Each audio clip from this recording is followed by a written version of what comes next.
अस्सलाम वालेकुम नाज़रीन, आप देख रहे हैं question hour with Mona Alam. Saudi Pak मुआहिदा पैक्ट, डिफेंस पैक्ट, तमाम बैनुल-अक़वामी दुनिया, पाकिस्तान में भी तमाम की नज़रें इस मुआहिदे पर, इस डिफेंस एग्रीमेंट पर मरकूज़ हैं। बताया जाता है कि शायद और भी ममालिक इसमें शराकत दारी करें और पाकिस्तान में भी बाय एंड लार्ज तमाम जो सियासी जमातें हैं, रेलिवेंट जो आवाज़ें हैं, तमाम ने इसका खैर मकदम किया है। और ये भी कहा जा रहा है कि ये सिर्फ आज से नहीं बल्कि अरसा दराज से एक ख्वाहिश थी पाकिस्तानियों की, और पाकिस्तान में कई ज़्यादा सियासी जमातें भी इसका क्रेडिट क्लेम कर रही हैं कि हम तो ये पहले से बात करते थे कि कोई इस तरह का लार्ज स्केल का डिफेंस मुआहिदा होना चाहिए इन प्लेस, क्योंकि ग्लोबल थ्रेट्स को मद्देनज़र रखते हुए ये ज़रूरत वक्त है। क्या इस वक्त जो सूरत हाल है या ग्लोबल कॉन्फ्लिक्ट्स की एक फ़िज़ा है उसमें ये ज़रूरत वक्त बढ़ गई है? इन तमाम अमूर पर बात करेंगे। इसका इंटरनेशनल और नेशनल दोनों पर्सपेक्टिव आज इंशाल्लाह हमारा इरादा है कि शामिल गुफ्तगू रखें। पहले थोड़े इसके इंटरनेशनल पर्सपेक्टिव पे भी बात कर लेते हैं, और इस पूरी नशिस्त में I converse in English with mister Giorgio Caffiero who joins us straight from the Washington DC। नाजरीन, इनसे मेरी बात रहेगी इंटरनेशनल इस पूरे पर्सपेक्टिव को लेके। Mister Giorgio Caffiero is the CEO for Gulf State Analytics and joins us straight from Washington DC। Very warm welcome, Giorgio, and pleased to have you.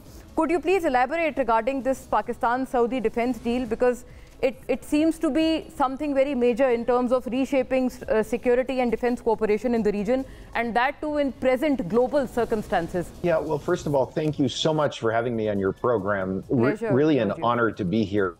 Likewise, the honor is all ours. I think this development with the Kingdom of Saudi Arabia and Pakistan entering this defense treaty is a very significant development for the security architecture of West Asia. Right now, from the perspective of Saudi Arabia, we see an Iran which has become significantly weaker. We have an Israel that is increasingly aggressive and expansionist, and Saudi Arabia's security guarantor, traditional security guarantor, the United States, is conducting an increasingly unpredictable foreign policy, especially in light of the attack that Israel carried out against Qatar on September 9th. What we understand is that all of the Gulf countries perceive a greater threat from Israel, and all of the countries are worried not only about Israel waging further acts of aggression against Qatar, but also the possibility of Israel waging aggression against any country in the GCC. Correct. And Saudi Arabia has its own concerns about Israeli behavior in the Middle East. And within this context, Saudi Arabia is trying to shore up a long-standing alliance that goes back many decades that the kingdom has with Pakistan. This is about Saudi Arabia trying to diversify its security and defense partnerships at a time in which there is mounting and escalating geopolitical instability and intensifying conflict dynamics that plague the Middle East. Correct, yes, you've given a larger context of whatever that's happening, and especially in the Middle East, because this happens to pertain with not just Middle East but also global conflicts and ensuring peace in, on a global larger scale. Could you also please elaborate about, what may be the reaction of US, because I think you're a very learned speaker, and since you're right there in the Washington DC, in the very heart of the matters, I'd like to know from you, I'd like to learn from you, what could possibly be USA's reaction to this defense pact? Could they also kind of welcome it, because they've often spoken about ensuring stability and peace in the region, particularly the Middle East? Well, that's a great question. I think there are some concerns here in Washington that the US has been losing influence in the Middle East, and to see a long-standing close US partner such as Saudi Arabia enter into a defense treaty with Pakistan without really consulting Washington beforehand, this speaks to the extent to which Riyadh is conducting a foreign policy with greater autonomy from the United States. And I think it also highlights something which is part of another dynamic that Saudi Arabia is moving further away from any consideration of normalizing diplomatic relations with Israel. Oh, and this is something that unsettles the U.S. diplomatic establishment, whether Donald Trump has been in the White House or whether Joe Biden was in the White House. The U.S. very much wants to see Saudi Arabia join the Abraham Accords. Obviously, in light of the genocide in Gaza, this objective has not been a realistic one. But nonetheless, the U.S. remains focused on trying to bring Saudi Arabia closer to Israel. And I think this development in terms of the Saudi-Pakistani defense treaty really speaks to how far away Saudi Arabia is from viewing Israel as a friendly country that it would consider normalizing diplomatic relations with. I also think this fits into a wider context in which Saudi Arabia is increasingly geopolitically oriented toward the East. And that, of course, entails a huge China dimension. And I think that is obviously something which is of concern to policymakers in the U.S. Those are some very candid views. I must commend you there. But Giorgio, from a Pakistani perspective, I think this too is a pertinent question to my viewers, that how do you think India would react to this development and this kind of a path-breaking pact between the two countries? Because, you know, they've often tried their best to come closer as compared to Pakistan, to especially the Kingdom of Saudi Arabia. But this seems to go absolutely the other way around. A 180-degree shift in terms of the Indian perspective when I view it from the Indian lens. So how do you think that this will, you know, get along with the Indian government and Prime Minister Modi in particular? Sure. Great question. You know, Saudi Arabia, like its fellow 5 GCC states, places a tremendous amount of value on its relationship with Pakistan, as well as its relationship with India, for different reasons, but all of them being important. Both Pakistan and India are extremely important to Saudi Arabia and all of the Gulf Arab monarchies. I think at this point, Saudi Arabia will probably do what it can to convince the leadership in India that this defense treaty between Saudi Arabia and Pakistan is not directed against India, and Saudi Arabia has no agenda against India. And I think probably Indian policymakers are going to be studying this defense treaty very closely, trying to better understand what it means and what the implications are for Indian national interests. But again, I think Saudi Arabia will probably put quite a bit of energy into communicating to India that this defense treaty is not to be seen from New Delhi's perspective as any sort of threat toward India. Correct. Thank you for speaking to us on the very important matter. Giorgio Cafiero, ladies and gentlemen, had joined us from Washington DC, और straight to Pakistani perspective या कौमी जो perspective इस पूरे मुद्दे पर है, मौजूद मेहमानों की तरफ बढ़ती हूँ और उसके बाद आपको सिर्फ एक झलक दिखाती चलती हूँ कि सारी तकरीबन जमातों का इसके ऊपर क्या रिएक्शन या एक जो फर्स्ट रिएक्शन के तौर पर जिसे कहते हैं ना, वो क्या आया है.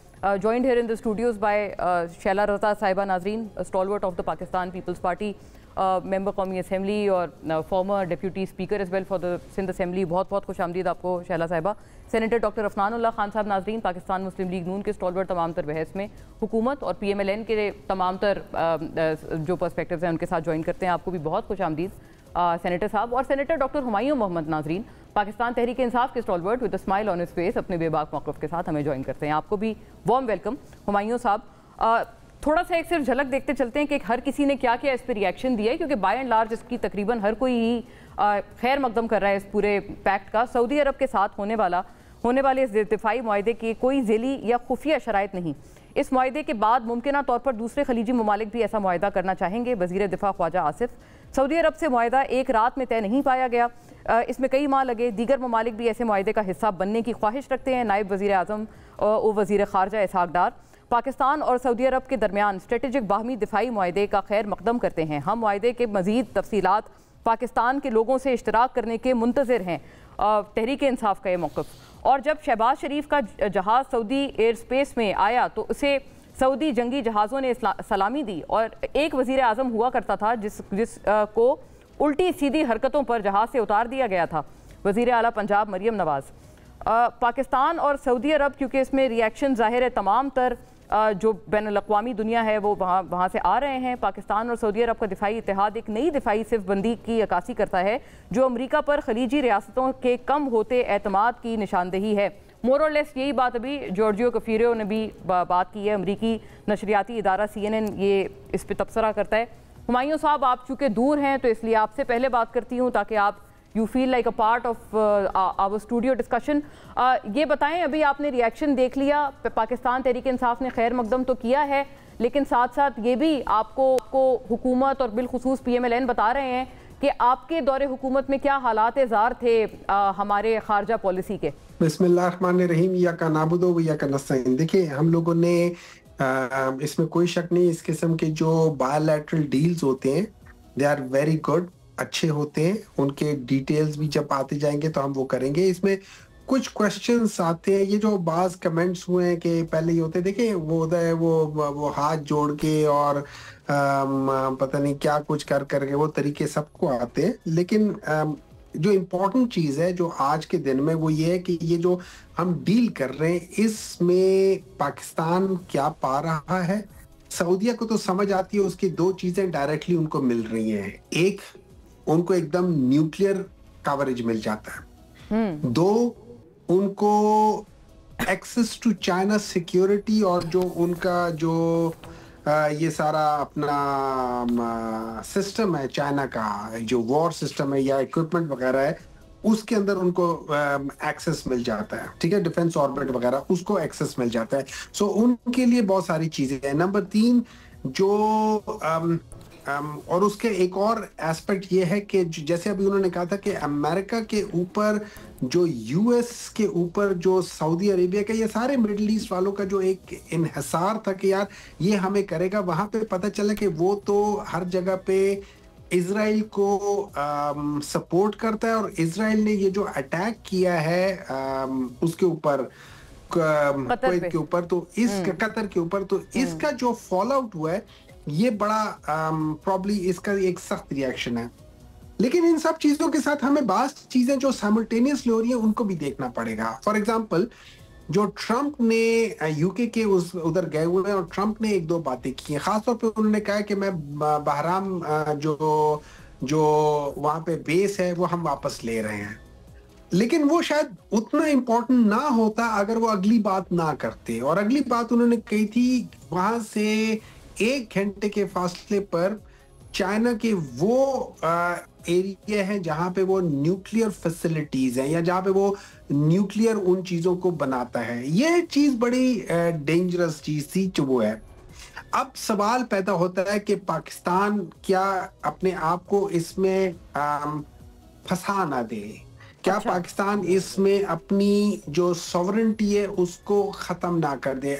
मेरे लिहाज से हम जरूर उनको सपोर्ट करें। इसमें कुछ क्लैरिटी आनी चाहिए। बहुत सारी चीजों के क्लैरिटी आप कहते हैं आनी चाहिए, लेकिन आप कह रहे हैं अच्छा है, लेकिन इसमें क्लैरिटी की बड़ी गुंजाइश है और आपको ये भी पता है। देखिए, बात चीजें भी बहुत सारी चीजें सामने आई। देखिए, अभी इसमें रोल आएगा कि भाई आप अगर सऊदी अरब के साथ जा रहे हैं, क्या ये खाली सऊदिया के साथ है या इसमें, क्योंकि अगर आप खाली सऊदिया के साथ लेकर चलेंगे तो आपका टर्की, आपका कतर, आपका मलेशिया, इनके बारे में हो जाएगा। ईरान के लिहाज से मे बी ईरान क्या करता है, किस लिहाज से, इन सारी चीजों को देखकर हमें बात चीजों को चेक करना पड़ेगा कि क्या हो रहा है क्या नहीं हो रहा। खैर, एनीवे, अपार्ट फ्रॉम दैट हमें इजहार किए। मैं आगे ले जाती हूँ आप ही की इस बात को, हुमायूं साहब, कि आप कह रहे हैं इसमें बड़े सारे इफ्स एंड बट्स हैं, इसमें खदोखाल मजीद इसमें वाज़े होना जरूरी है। बहरहाल ये कि एक चीज है, एक आखिरी चीज मोना जी का आखिरी चीज, देखिए जी ये जो हुए, जैसे वो कह रहे हैं इसके पीछे साना, ये एकदम जो इसका डिस्क्लोज हुआ कितनी जल्दी है। नंबर 2, इतना इसको पार्लियामेंट से बाईपास किया गया, तो क्या इसको हम एट द लेवल ऑफ, जैसे हम बात बातें सुन रहे हैं, क्या हम इसको पॉलिटिकल लेवल पे लाके, पार्टी लेवल पे लाके रखेंगे, या क्या हम इसको स्टेट के लेवल पे रखेंगे? अगर तो हमने इसको ऊपर पार्टीबाजी, कोई भी मुआहदा है वो तो स्टेट के लेवल पे, कोई पार्टी ने तो मुआहदा जाहिर है किसी भी जो मरियम नवाज करना चाह रही है तो वो इसको खराब कर देगा, इसको पार्टीबाजी में मत लेकर आए, पार्टीबाजी में ना लेके आए शैला साहिबा, और इसको जो है वो आगे लाया जाए कि इसको एक पार्टी की हद तक महदूद रखा जाएगा।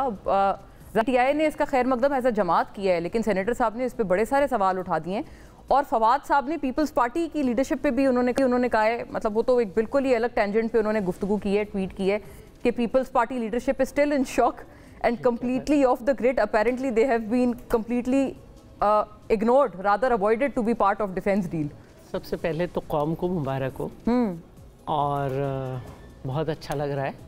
कुछ खुशियाँ ऐसी होती हैं जो आप ये नहीं सोचते हैं कि ये क्या है, और कल आप इस तरह की बातें करेंगे तो आप कहेंगे कि जंग तो फौज ने जीत ली, तो कौम को तो बताया नहीं, और पार्टी ने तो सुना ही नहीं, पार्लियामेंट में तो आई नहीं। तो ये फजूल बातें, मैं ये समझती हूँ कि ये वो ख्वाब है जो 74 में इस्लामी सरबराही कॉन्फ्रेंस से पहले शहीद जुल्फ़कार अली भुट्टो ने शाह फैसल के साथ बात की थी, और ये कहा था कि इस्लामिक बैंक होना चाहिए, बजाय इसके कि कुवैत का और सऊदी अरब का जो पैसा है वो बाहर रखा है। तो इस तरह अगर इस्लामिक बैंक होगा तो एक जो हमारे इस्लामिक कंट्रीज़ हैं उनको एक सपोर्ट मिलेगी जो कि फाइनेंशियली स्ट्रॉन्ग नहीं हैं, और हम बेहतर वे में जो है उन पे कोई जारियत नहीं कर सकेगा। फिर इसके बाद आपने देखा होगा कि ऑयल एम्बार्गो भी हुआ था, उन्होंने ऑयल प्रोड्यूसिंग कंट्रीज़ के साथ भी जो है शहीद जुल्फ़कार अली भुट्टो ने एक बात की थी, और उसके फ़ौरन 15 से 20 दिन बाद जो है जब ऑयल प्रोड्यूसिंग कंपनी से बात की थी तो क्या कहते हैं कीमतें भी बढ़ा दी गई थी। और तो ये एक सोच होती है, देखें कुछ लीडर 50 साल पहले सोच लेते हैं, कुछ को बाद में समझ आता है। उसके बाद हमने देखा जहाँ शहीद जुल्फ़कार अली भुट्टो के मुल्क में मार्शल करके जो है साजिश का निशाना बनाया गया, वहाँ पे हमने देखा कि शाह फैसल साहब रहमतुल्लाह अलैह को भी मैं कहूँगी कि उनको शहीद कराया गया, कर्नल कज़्ज़ाफ़ी के साथ क्या हुआ, फिर इसी तरह जो है यासिर अरफ़ात को किस तरह से महदूद करके, जितने जो पूरी वो क्रीम थे उसमें बहुत सारी, उसमें उस वक्त हमें समझ नहीं आ रहा था, ज़ाहिर है हम छोटे थे लेकिन पढ़ते हैं, और तारीख़ में कल हम कहेंगे कि हम तो वाक़ई करबला के वक्त भी नहीं थे। तो उस वक्त इस्लामिक नज़रियाती कॉन्फ्रेंस की अफ़गानिस्तान के बादशाह जो थे ज़ाहिर शाह ने मुखालफत की थी, लेकिन अल जज़ीरा के बू मदियन साहब जो थे वो इतना बोले थे उसके हक़ में कि उन्होंने ये तक कह दिया था कि जुल्फ़कार अली भुट्टो इसलिए खामोश हैं कि वो मेज़बान हैं। तो ये एक सोच थी, और लीडर बार बार पैदा नहीं होते, वो सोच थी, वो एक ख़याल था। और अब पाकिस्तान ने अपने आप को मनवाया है कि हमारी इकॉनमी कहीं भी है, लेकिन हमने ये दिखा दिया कि हम एक छोटा मुल्क है आबादी के लिहाज से, हमारे पास इतनी फ़ौज भी नहीं है, लेकिन हम सब ने यकजा होकर अपने फ़ौज के पीछे खड़े होकर, फ़ौज का अपना मोर्चा था, हमारे अपने मोर्चे थे, बड़ी बड़ी जंगें फ़ौजें हार जाती हैं अगर कौम उनके पीछे ना हो, हुकूमतें उनके पीछे ना हो। तो हमने ये साबित किया है कि हम ताकत में बेमिसाल हैं, और ये एक के जो पाकिस्तान जो है वो अब बैतुल मुक़द्दस की हिफाजत भी करेगा, पहले भी अंजाम दे चुका है। पहले हमारी 1500 के करीब वहाँ पे सिपाही थे, अभी और भी होंगे, और दोनों मुल्कों में से भी जो हमला है वो किसी एक पे तस्वुर किया जाएगा। ये बहुत इम्पोर्टेंट बात है। और जो हमें ताना मिलता था, हमें ताना दे रहे थे लोग खड़े हुए कि आपके पास तो इतने अरसे का ऑयल नहीं है, इतने अरसे का ये नहीं है, तो बस वो आप समझ जाया करें ना, हर एक अपनी सोच के हिसाब से काम करता है।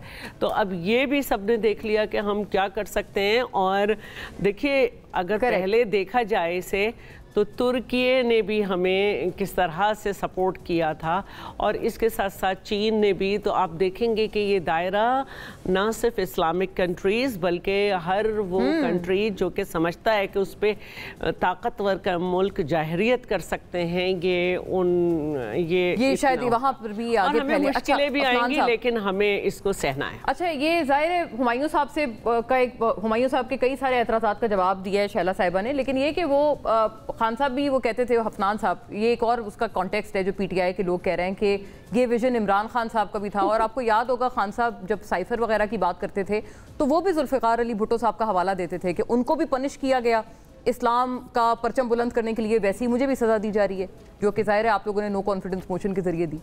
देखिए, नो कॉन्फिडेंस मोशन कोई गैर कानूनी या गैर आइनी इक़दाम नहीं है। नो कॉन्फिडेंस मोशन जो है वो उसका आइन में एक पूरा तरीका वाज़ेह है और उसके मुताबिक जो है उनको वापस घर भेजा जा सकता है। वज़ीर आज़म के पास अगर हाउस की मेजॉरिटी नहीं है तो he will have to go home. तो ये उसको मेरा ख्याल इससे बात ये है कि पाकिस्तान ने बनियानुल मरसूस में एक बहुत ज़बरदस्त अल्लाह ताला ने हमें एक फ़तह दी है। अब आप उसको कहें कि जी वो चाइना है, वो फ़लाना, ठीक है, हमारा चाइना हमारा बहुत अच्छा दोस्त है, हम इसमें कोई दो राय नहीं है। हमारे सऊदी अरेबिया से बहुत अच्छे ताल्लुकात हैं, तुर्की से बहुत अच्छे हैं, आज़रबाईजान से, लेकिन जंग आपने ख़ुद लड़नी होती है, आपने ख़ुद तैयारी करनी होती है, ख़ुद उस सिस्टम को बिल्ड करना होता है जिसके थ्रू आप इसको जीत सकें। और ये हमारा बनाया हुआ सिस्टम था, बिलखुसूस जो एयरफोर्स का सिस्टम था, जो साइबर की कमांड थी, जो मिज़ाइल्स हमने मारे फ़तह 1 फ़तह 2 वो हमारे बनाए हुए थे। तो ये इसको अपने कुछ लोग जो है वो बदकिस्मती से हम ना अपने आप को खुद ही डिग्रेड कर देते हैं कि जी हम नहीं हैं इस लेवल पे। भैया आपको दुनिया कह रही है कि आपने ज़बरदस्त काम, मतलब आप सोचें कि जिस हिंदुस्तान को दहाइयाँ लगा के खड़ा किया गया, प्रॉप अप किया गया पाकिस्तान के ख़िलाफ़, जिसको असलाह दिया गया, जिसकी इकॉनमी को खड़ा किया गया, जिसके पास कई सौ अरब डॉलर के फॉरेन एक्सचेंज रिजर्व थे, फॉरेन इन्वेस्टमेंट कितनी कितनी बड़ी बड़ी थी, और वो चंद घंटे नहीं खड़ा हो सका हमारे आगे। ये बात दुरुस्त है। तो ये एक कंटिन्यूस एक स्ट्रगल है जिसके अंदर हमारे सियासतदान, हमारी अफवाज के लोग, हमारे साइंटिस्ट, हमारे इंटेलिजेंस के लोग, ये एक कंटिन्यूस स्ट्रगल है जिसकी वजह से आपको ये एक अल्लाह ताला की मेहरबानी से फतह मिली। अच्छा सेनेटर साहब, एक बात कर लें कि PMLN, जाहिर है आप हमेशा पार्लिमानी सुप्रीमेसी और इस तमाम चीज़ की आपने बहुत एक अपनी बात बुलंद की और आपका ये बहुत एक अहम ऑब्जेक्टिव रहा। आपके वालिद मरहूम इस पार्लिमानी सुप्रीमेसी इसके बहुत बड़े एक प्रोपोनेंट थे। ये जो हुमायूं साहब बात कह रहे हैं ये बहुत ज़्यादा वो नहीं है, वो कहते हैं इसको why don't you bring it through the parliament, वरना ये एक पार्टी की लगेगा कि ओनरशिप है। चले मतलब जो देखिए, मैं एक बात आपके यहाँ पे आपकी बात को कट करूं। IMF से जो माहिदा हुआ, हाँ, PTI के ज़माने में, किसे? पार्डन PTI IMF से, हाँ। फिर जब उसकी खिलाफ वर्जी हुई तो उसको पूरे पाकिस्तान को भुगतना पड़ा ना, ये स्टेट टू स्टेट था, भुगतना पूरे पाकिस्तान को पड़ा।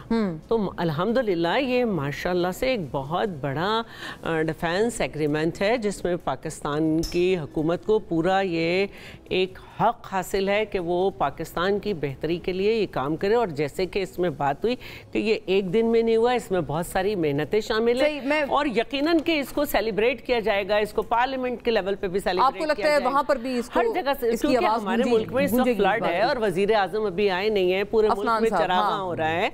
तो मैं नहीं समझती कि हमें इन बातों को, ना ये वक्त है और ना ये तरीका है मुल्क की एक सक्सेस को क्रिटिसाइज करना। अच्छा, ब्रेक का भी कहा जा रहा है अफनान साहब से, वैसे थी जी आप, मैं कर लूं बात? हाँ, आप मेरे ख्याल कर लें या ब्रेक, आप जैसे यू फील कंफर्टेबल, ब्रेक के बाद वापस आते हैं ताकि तब सारे ख्याल अफनान साहब से सुने कि पार्लियामेंट की तरफ ले जाया जाएगा और ये जो कामयाबी है इसकी जो एक रीसाउंडिंग सक्सेस है ये वहाँ पर भी सुनाई देगी आफ्टर अ ब्रेक।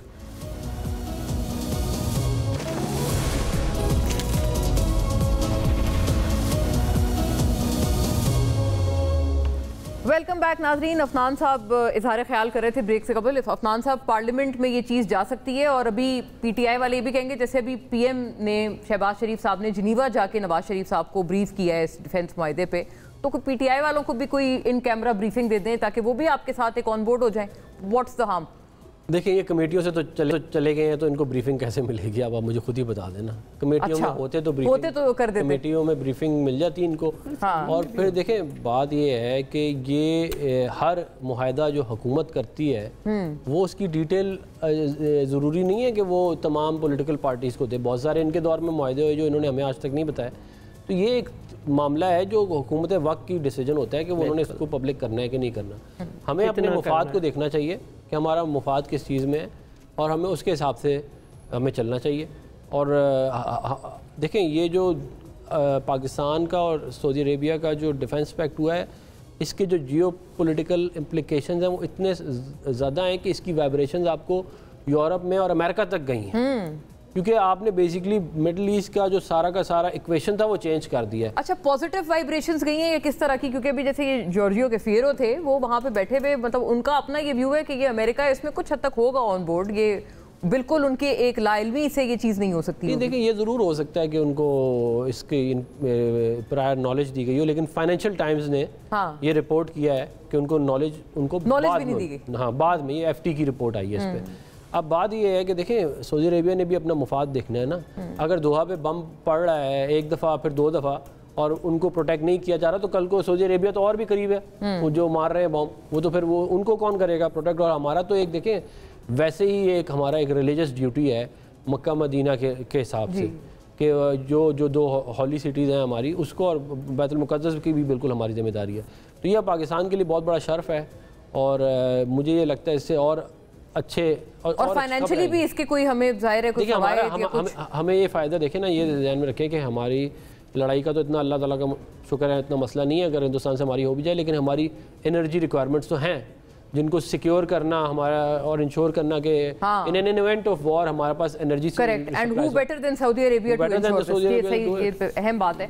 हुमायूं साहब, आपके कई एतराज़ात का जवाब भी यहाँ दिया गया, फिर ये कि हर मुआहदा जो है वो पब्लिक भी नहीं होता, तो ये जो डिमांड है ये इटसेल्फ कोई गलत जुमरे में ना चली जाए, पाकिस्तान के खिलाफ ना चली जाए, ये भी खदशा दोनों ने स्पेल आउट किया है, शैला साहिबा ने भी और अफनान साहब ने भी। देखिए मैं आपको एक बात बता देता हूँ, जो यूएस की बात थी ना, जहाँ तक मेरी नॉलेज का ताल्लुक है, पाकिस्तान ने यूएस को कुछ नहीं बताया, सऊदी अरब ने इसके बाद यूएस को बताया। US was not aware of before this thing happened, so that is one thing, ठीक है, वो अपनी जगह पर है, लेकिन that's not an important issue. Important issue is Pakistan और सऊदीया के दरमियान में एक मुआहदा हुआ है। अब इसमें सवालात जो है ये बेशक हमें ना बताएं, ये बेशक ना बताएं। देखिए जब आप पार्लियामेंट में कमेटियों में आप वैसे भी कुछ नहीं डिस्कस करते हैं, आप पार्लियामेंट में बाकी पॉलिटिकल पार्टीज, खाली पीटीआई नहीं है, बाकी पॉलिटिकल पार्टीज है, और इस तरह की चीज के एंडोर्समेंट लेने से, इस तरह की चीज के एंडोर्समेंट लेने से, सारे पॉलिटिकल पार्टी से लेने से इसका एक अपना बड़ा इम्पैक्ट होता है। लेकिन सवाल नंबर 1, क्या हम किसी प्रॉक्सी वॉर में तो नहीं जा रहे? ठीक है, कहीं ऐसा तो नहीं है कि ईरान के साथ सऊदी अरेबिया का अगर कोई मसला होता है कि हमारे लिए कोई प्रॉब्लम तो उसकी वजह से तो नहीं हो जाएगा। नंबर 2, क्या ये एक ब्लैंक चेक है? मींस का मतलब क्या ये है कि अगर हम चलो उनको डिफेंड करना एक बात है, जैसे 2015 में उन्होंने कहा था यमन चले जाओ और पाकिस्तान ने रिफ्यूज कर दिया था, क्या इस तरह की तो बात नहीं होगी कि हम उनके लिए किसी और जगह पे अटैक भी करेंगे? क्या इस किस्म की चीजों के वो भी डिस्कस करना है? अच्छा, नंबर 2, इसमें इजराइल का रिस्पॉन्स आएगा, मोस्ट प्रॉब्ली वो नॉन कन्वेंशनल वॉरफेयर जिसमें ये साइबर अटैक और इस किस्म की चीजें वो पाकिस्तान के ऊपर आएंगे, तो उसको भी पाकिस्तान को देखना होगा। अच्छा, ये याद रखें, अब इसकी इन सब सवालों के जवाब, ये डेटा लीक्स वाला मामला अफनान साहब आपकी कमेटी में गालिबन डिस्कस भी हुआ है, ये जो अभी हुमायूं साहब ने भी इसकी बात की है। हाँ, अच्छा, अलाउ मी, इन सब चीजों के सवाल इसलिए हैं कि मतलब आप ये फरमा रहे हैं हुमायूं साहब कि बेशक मुआहदा आप डिस्क्लोज ना करें, लेकिन आपकी एप्रीहेंशंस या जो खदशात हैं आपके जहनों में उनके जवाब दे दें, ये आप फरमा रहे हैं। एक मिनट है जना, मैं देखिए बेशक हमें ना बताए, मैं बात सवालात उठा रहा हूँ। अच्छा, जिया के दौर में हमने देखा जो अफगान पॉलिसी हुई थी उसको हमने कितने उसके रिपरकशन थे। नंबर 2, क्या हम किसी को एलिनेट तो नहीं कर रहे? ईरान को हम साइडलाइन तो नहीं कर रहे, वो हमारा वेस्टर्न बॉर्डर है, वहां पे हम कोई प्रॉब्लम अपने लिए तो नहीं क्रिएट करे? क्या हम बैलेंस क्रिएट करके चल रहे हैं? अच्छा, ये बड़ा अच्छा इंपॉर्टेंट मौका है क्योंकि Iran, balance is important, balance is the key, बिल्कुल बात सही है। आप ईरान को रोप इन कर सकते हैं और उसकी वजह से जो हमारा सेक्टेरियन जो इशू है जिसे शिया सुन्नी वाला है उसको कम कर सकते हैं। नंबर 3, इसको कहीं कोई सुन्नी इत्तेहाद के लिहाज से ना ले ले। देखिए ये सारे वो अच्छा, ये बिल्कुल देखें, ये वाली चीजें ये आपके माइंड में सवालात हैं, लेकिन ये कि आप अच्छा ब्रेक का भी मुझे कह रहे हैं, मैं भी शैला साहिबा की तरफ जाऊंगी, वो कह भी नहीं है कि उन्होंने जवाब देने इन मामलों के। आखिरी चीज ब्रेक जा रहा है। देखिए जब हम बेल आउट पैकेज की बात करते हैं, क्या वो हमें सिर्फ bail out package in terms of ये ऑयल ही होगा, या क्या वो हमारे ये जो एक टेक्नोलॉजी की रिक्वायरमेंट होती है इन सारी वॉरफेयर को सबको कवर करने के लिए इम्प्रूव, क्या वो हमारी टेक्नोलॉजी को इम्प्रूव करने के लिए? हुमायूं साहब, आपने जिन खदशात को स्पेल आउट किया, सिर्फ ये कि क्या पीटीआई अगर पार्लियामेंट का या एक पूरे एक सिस्टम का हिस्सा रहे जो कि रहना चाह रहे हैं, तो क्या आपको इन सवालात के या खदशात के खुद जवाबात नहीं मिल जाते? ये भी एक ज़रूरी सवाल है, राइट? मतलब अगर आपने ये टॉक शो के अलावा अगर आप जेन्युइनली इनके जवाबात आपकी पार्टी हासिल करना चाहती है, तो फिर why don't you ensure being present on the forum जहां ये जवाबात मिलते हैं? After a break.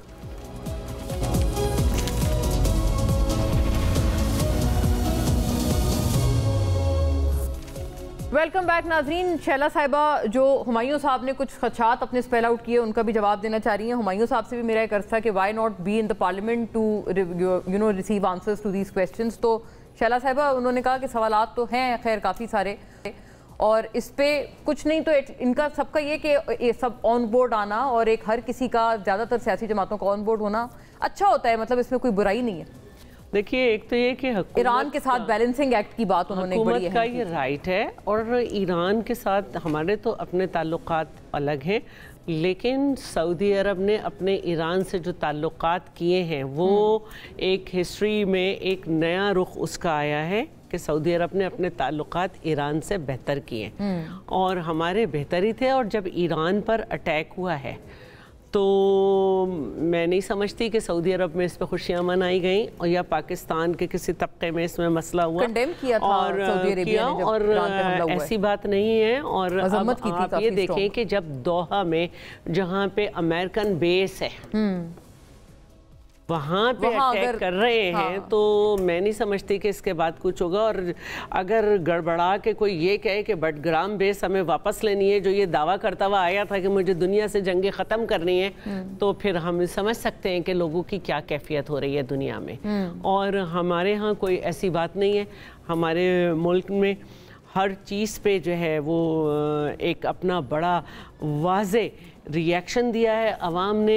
ये दोहा पे हमला भी जो हुआ है जिसमें जो है लोग शहीद हुए, उस पे भी, उससे पहले हमास के लोगों पर भी, और हर एक पे जो है मुसलमानों ने एज मुस्लिम जो है वो कंडेम किया है। कल आप खड़े हो जाएंगे कि गाज़ा के लोगों का क्या फ़िरका है, ऐसे नहीं होता है। इंसानियत का कत्ल और इंसानियत के ऊपर जब जुल्म होता है तो उसमें कोई नहीं देखता। आप बड़े फ़ख्र से एक वो नाम जो कि हमारा पायलट भी नहीं था और वो नॉन मुस्लिम था, लेकिन उसका फ़ख्र से नाम ले लेके कर रहे थे, तो ऐसी कोई बात नहीं है। हुकूमत का ये राइट है कि वो अपनी खर्जा पॉलिसी बनाते हुए जो है वो हमारे यहाँ तो खैर बहुत सारे लोगों को ऑन बोर्ड लेना पड़ता है खर्जा पॉलिसी के वक्त, लेकिन ये हुकूमत का राइट है कि वो अपनी खर्जा पॉलिसी बनाए।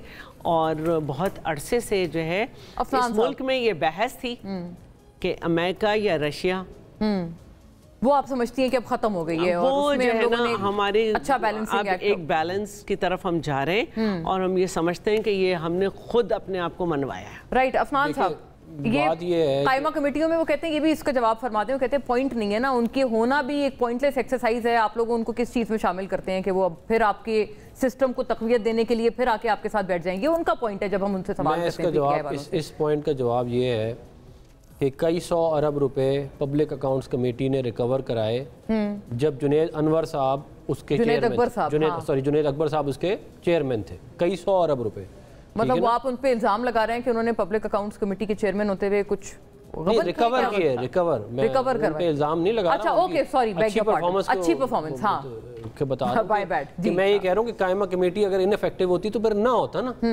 ये बात है, स्क्रूटिनाइज तो बहुत इफेक्टिवली करती है कायमा कमेटियां, आप जब अपना काम सही तरह करेंगे तो इस तरह नहीं होता कि बहुत पावरफुल होती हैं कायमा कमेटियां, ऐसा नहीं है, लेकिन आपको काम करना आना चाहिए। एक बात, दूसरी बात ये कि देखें जो फ़िरका वारियत वाली बात है वो हमें नहीं करनी चाहिए। जब ईरान के ऊपर हमला हुआ तो हमने ईरान को भी भरपूर तरीके से सपोर्ट किया, और ये बात मैं नहीं कह रहा, ये ईरान की पार्लियामेंट ने वहाँ पे नारे लगे हैं तशक्कुर तशक्कुर पाकिस्तान के, आप बेशक चेक करवा। तो पाकिस्तान ने तो हमेशा बतौर एक मुसलमान होने के, एक इस्लामी कंट्री होने के लिए अपने भाइयों की जहाँ जहाँ वो मदद कर सकते हैं उन्होंने की है, और वो आइंदा भी हम चाहते हैं कि हम करें, और हमारे साथ हम चाहते हैं सबके साथ हमारे ताल्लुकात बहुत अच्छे हों। और ये वैसे भी ये वक्त जो है ये इत्तेहाद का है, वरना अगर आप ये आपस में लड़ेंगे ना तो ये अभी अब देखिए मौलाना फजल रहमान साहब ने भी अभी इस पे बात की है, वो भी अपना मार्च, अमन मार्च निकाल रहे हैं, अपना तर्ज बदल लिया, अमन मार्च वो भी निकाल रहे हैं। आप समझ रहे हैं कि इस वक्त तसलसल जरूरी है? नो, नहीं, हम ये बिल्कुल समझ रहे हैं कि देखिए मुल्क इस वक्त इकोनॉमिकली एक स्टेबल पोजीशन में आ गया है। 20 अरब डॉलर के फॉरेन एक्सचेंज रिजर्व्स आपके पास हैं, आप जो है वो तो मैक्रो इकोनॉमिक इंडिकेटर्स आपके ठीक है, बिल्कुल तसलसल। देखिए ये फिर पता क्या होगा, तजुर्बे करते करते हम बेड़ा गर्क कर देंगे इस मुल्क जी। एक जुमला हुमायूं साहब इस पूरी बात पे आपका आ जाए, तसलसल का साथ दें। इस वक्त मुल्क इस वक्त इसी का हामिल है जो इस वक्त हालात हैं। देखिए टेक्निकली अगर आप सही मानों में देखा जाए, वो अभी वो क्या नाम है उनका, बंगाली साहब जो है जिनका वो है, वो उन्होंने ये कहा था कि इस वक्त मुल्क के कैसर बंगाली साहब, सॉरी, उन्होंने ये कहा था, ये उनके अल्फाज है, अभी रिसेंटली 1-2 दिन पुराने, उन्होंने कहा था इस वक्त ये मुल्क जो है ना एक्चुअली सिर्फ कर्जे पे चल रहा है, इसकी अपनी कोई इनकम नहीं है, वो अपनी जगह पे है। लेकिन देखिए बात ये नहीं है कि मैं कह रहा हूँ कि ये सारी चीजें खत्म हो गया है। नाज़रीन, प्रोग्राम का वक्त इतना ही था। Thank you for watching. अल्लाह हाफिज़। Thank you to everyone.